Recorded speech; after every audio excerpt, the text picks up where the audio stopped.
السلام عليكم ورحمة الله وبركاته. اللهم صل وسلم وبارك على سيدنا محمد. أهلا بكم معايا في فيديو جديد.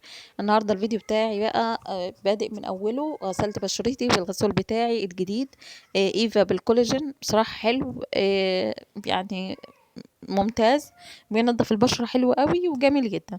بعدين يا حبايبي دخلت المطبخ، عملت كوبايتين شاي عشان نشربه أنا وجوزي قبل ما يطلع على الشغل. وبعدين بقى كنت مشغلة الغسالة.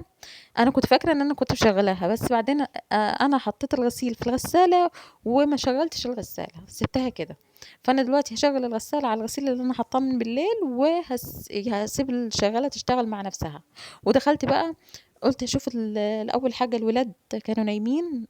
فقلت بقى اشوف الصاله اول حاجه اوضبها، عشان عايزين نفطر، وبعد ما نفطر عايزين نذاكر، وبعد ما نذاكر عايزين نوضب نشوف ورانا ايه تاني يعني ونعمله.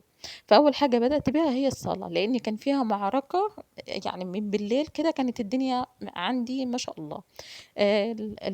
الدفايه واللحاف والهدوم وكل حاجة. كنا قاعدين في الصالة، يعني القعدة المفضلة، وانتوا عارفين ليالي الشتاء عاملة ايه في الناس. فعشان كده انا كنا قاعدين انا والولاد في الصالة.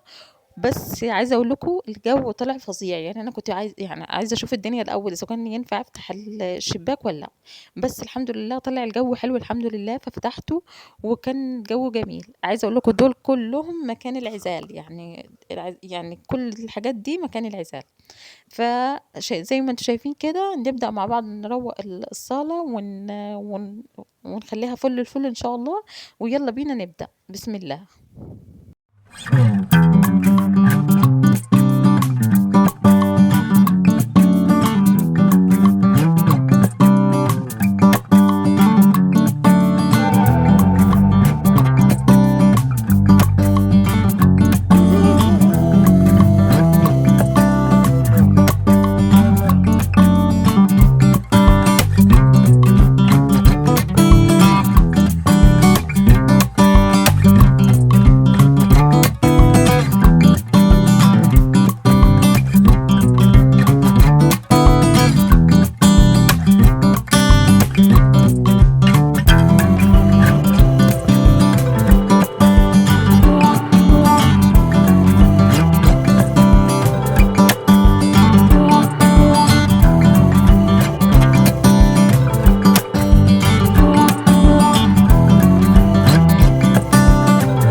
فرشت كده اول كنبه. انا غيرت الفرش بتاع الكنب البياضات، يعني عشان خاطر كمان كانوا متوسخين.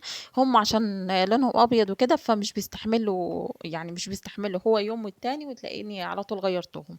بس اللون ده بصراحه بيستحمل معايا. فزي ما انتم شايفين كده غيرت البياضات على طول وحطيتهم في ثابت الغسيل. وقلت بالمره كده يعني بما ان هغير البيضات، همسح الكنب بالمرة، علشان خاطر، بس مش هغسله، يعني مش هغسله غسيل عميق، يعني لا همسحه كده وكده. والكنبة التانية برضو نفس الطريقة، اشيل برضو الكتب بتاعة المذاكرة والشنطة وكده. وهروق بالمرة، هشيل الشلت وهنضف هنفضهم، انفض الكنب يعني.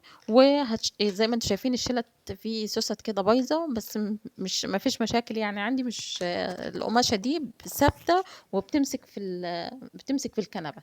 يعني مش زي القماشة الكتان اللي هو بيتزحلق معايا، لا، ده حلو قوي بيمسك معايا في الكنبة. وبعدين ده ليه 13 سنة من يوم ما اتجوزت. فالقماشة دي بصراحة أصيلة قوي معايا، يعني وبحب أفرشها. يعني بحب دايما أفرشها خصوصا في الشتاء، بحسها انها مناسبة للشتاء اكتر، لكن في الصيف بصراحة لا. زي ما انتم شايفين كده انا خلاص فرشت الكنبة التانية، وبدأت على طول ان انا هفرش البيضات اللي لونها رمادي. وعايزه اقول لكم، كانت يعني الولد بدأوا يصحوا أصلًا وأنا باخلّص، لإن أصلًا دي أيام مدارس، فكنا بننام بدري ونصحى بدري، والحمد لله إن الولاد مش رايحين المدرسة، كان زماني دلوقتي رايحة أعمل lunch box وأعمل وأفطّرهم قبل ما ينزلوا وكلام من ده، لكن الحمد لله قُلت لهم استنوا شوية لحد ما أخلّص الصلاة عشان نعرف نقعد فيها. فقالوا لي تمام، يعني قالوا لي تمام هنستناكِ وكده، والحمد لله هُم قعدوا في أوضة النوم وأنا قُلت أخلّص بالمرّة. زي ما أنتم شايفين كده أنا خلاص خلّصت الفرش بتاع الكنب، هابدأ بقى أشيل الحافظة. شِلت الأول الحاجات اللي على الترابيزة، وبعدين شِلت الحافظة ديّة، نفّضتها، بانفّضها تنضيفة حلوة كده، وعشان كده بقى فتحت شباك القرش خالص، لإن هيطلّع معايا أي تراب، ففرشت طلّعتها وحطيتها فردتها على شباك القرش، وكمان نفّضت ديّة، وهابدأ أكنس الأرض من أول الأرض كلّها حتى تحت الكنب، يعني هاحرّك الكنب وأكنس تحته.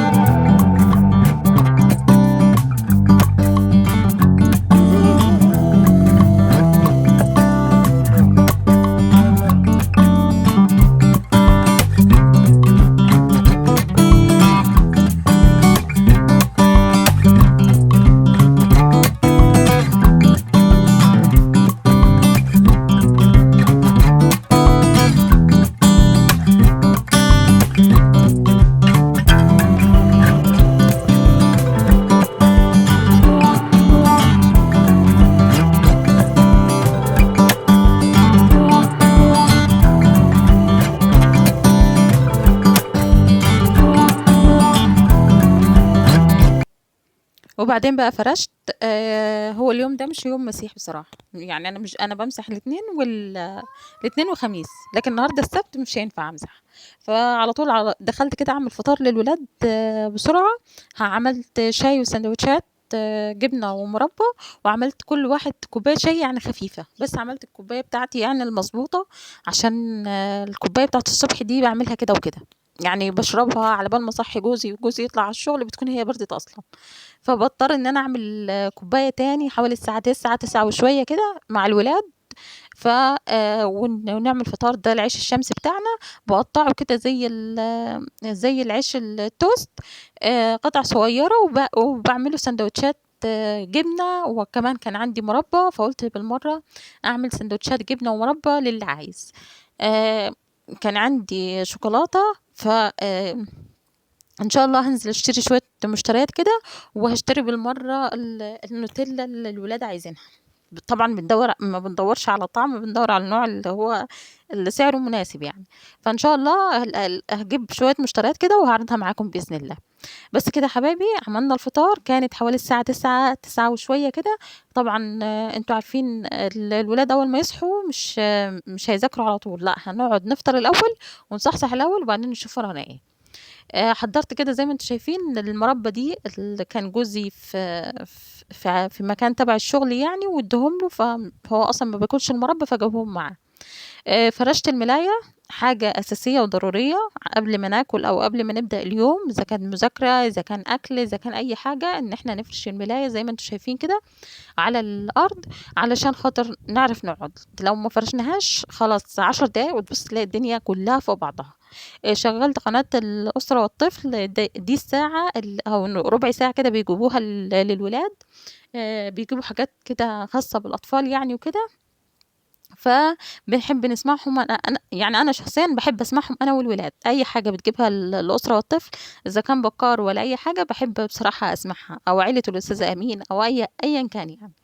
ف شغّلناها وقعدنا أنا والولاد قدّامها لحد ما فطرنا، وبعد ما فطرنا كان هُم يعني حوالي نُص ساعة باين أو حاجة كده بيجيبوا فيها الحاجات دي. كانت خلاص بعد ما فطرت كان خلاص الغسالة فصلت، فقُلت بقى أنشّر الغسيل زي ما أنتم شايفين كده الحمد لله. قدرت أصوّر وأنا بانشّر لإن ما كنتش باقدر، كنت ساكنة في الدور الأرضي وما كنتش باقدر يعني، فصوّرت الحمد لله. حاولت على قد ما أقدر يعني، خصوصًا إن بنتي ماسكة ماسكة في رجلي من تحت. فما كنتش عارفة يعني ما كنتش عارفة أتحرّك أصلًا. ف يعني زي ما أنتم شايفين كده خلّصنا الحمد لله. ال ال أول ما الغسالة فصلت حتى يعني مليتها تاني، وقُلت كمان شوية كده هاحمّل الولاد بالليل، وبرضه هتتملي تاني لإن الدنيا شتا والولاد لابسين أكتر من غيّار يعني، فمحتاجين إن إحنا نشغّل الغسالة بتاعتنا على طول. زي ما أنتم شايفين حبايبي كده، مليت ال الغسالة المَرّة التانية، وكمان عايزة أقول لكم بنتي كانت بتزن فما كنتش عارفة إن أنشّر كويس. بس كده يا حبايبي قعدت كده خدت rest حوالي ربع ساعة أو نُص ساعة كده، كانت بنتي هديت شوية وسكتت. رُحت بعدين عملت إيه، طلّعت ملوحة كنت جايباها من عند ماما. آآ لسه باقول بنتي بتزن فزنِّت تاني. جِبت ملوحة نقعتها في الخل وسِبتها لمدة نُص ساعة أو أكتر يعني على حسب ما بتاخد معايا. وبعدين زي ما أنتم شايفين كده نضّفتها. شِلت القشر بتاعها وقطّعت الراس ونضّفتها تنضيف حلو كده، وكمان هاشيل الجلد ده كلّه. طبعًا هي الملوحة مش زي الفسيخ. الفسيخ كلّه لحمة بيكون كده، حتى الصغير منّه بيكون كلّه لحمة كده وجميل، لكن الملوحة طبعًا لأ، مش زي الفسيخ خالص. بس بصراحة الواحد يعني أنا عن نفسي كان نفسي فيها أوي. كنت حاسة إن كنت حاسة إنها يعني ريحتها كده خلاص يعني كنت باشم ريحتها حتى وهي مش معمولة. بس يا حبايبي كده، وبعدين بقى هاضرب شوية في الخلاط، والباقي هاقطّعهم قطع كده، وهاتغدى بيهم قبل جوزي ما يرجع من الشغل، عشان جوزي ما بيحبش ولا التونة ولا الرنجة ولا حتى الفسيخ، مش بيحب بس غير التونة وبس. لكن الملوحة والفسيخ والرنجة لأ. فعشان كده أنا هاعملهم قبل جوزي ما يرجع من الشغل، وهاكلهم قبل ما يرجع. كده يا حبايبي الفيديو بتاعنا خلص، اشوفكم على خير ان شاء الله في فيديو جديد. الولاد هغديهم خضار ورز كان باقي عندي كنت بواقي اكل من امبارح، فهسخنهم للولاد، وانا هاكل تونه، هاكل دول قبل ما يجي جوزي. واشوفكم على خير ان شاء الله في فيديو جديد، والسلام عليكم ورحمة الله وبركاته.